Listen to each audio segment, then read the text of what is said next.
It's been a momentous year for the world, more often for the wrong reasons. At the global level, Americans elected Donald Trump as their president, and the United Kingdom voted to leave the European Union. The economic troubles in the European Union show no signs of recovery, and the United States economy is still coming to grips with Trump's victory. In the middle of all this chaos, India seems to be a safe haven of economic stability, and our government never fails to drive home this point. Here's a recap of how our Indian economy performed this year.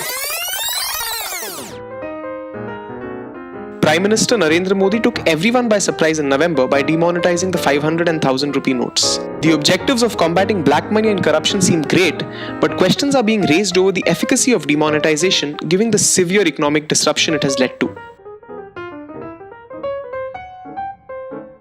And the main problem is the shockingly inept implementation of this policy. The Finance Ministry and the RBI have been tweaking rules every day, and this has seriously dented the government's credibility. And let's not forget the way the government has been shifting goalposts from combating black money to a less cash economy. At the policy level, in May, the Rajya Sabha passed the GST bill in a rare act of bipartisanship, which was perhaps the government's biggest achievement. This bill was in the limbo for a long time thanks to the political wrangling between the BJP and the Congress. Of course, there are still some key issues such as tax rates, dual control, and compensation to states that need to be ironed out. But even here, the shadow of demonetization looms large, as both Kerala's and Bengal's finance ministries have raised doubts over meeting the GST deadline of April 1st in 2017. The passing of the Insolvency and Bankruptcy Code in May was another important achievement for the government. This will help in faster wind-up of unviable businesses and create a database of willful defaulters. As far as the major economic indices are concerned, the economy logged 7.3% growth in the second quarter. However, the RBI has scaled down 2016-2017's growth from 7.6% to 7.1%. But as mentioned earlier, with demonetization taking its toll, growth may fall further.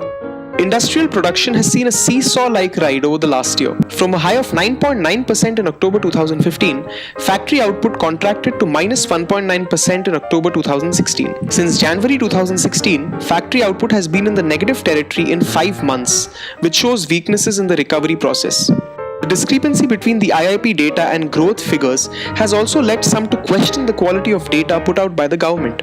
Chief Statistician TCA Anand has said that the base year of 2004-2005 may be a reason for the downward bias in industry output. Given the global uncertainty, it is not surprising that exports have suffered in the last 1 year. Though there have been some signs of recovery recently, a major turnaround is unlikely given the weak global sentiment.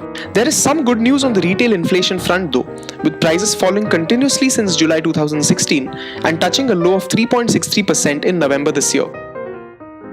Food inflation has also touched a new low of 1.54% in November, but the price of pulses remains stubbornly high.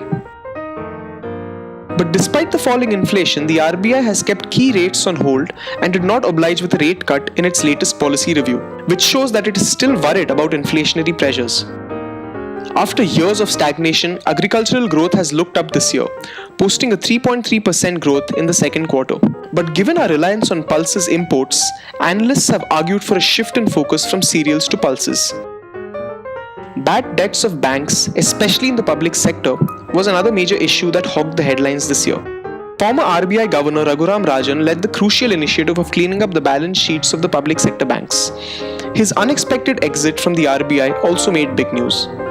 Now, all eyes are on the budget, which will be presented a month earlier this time.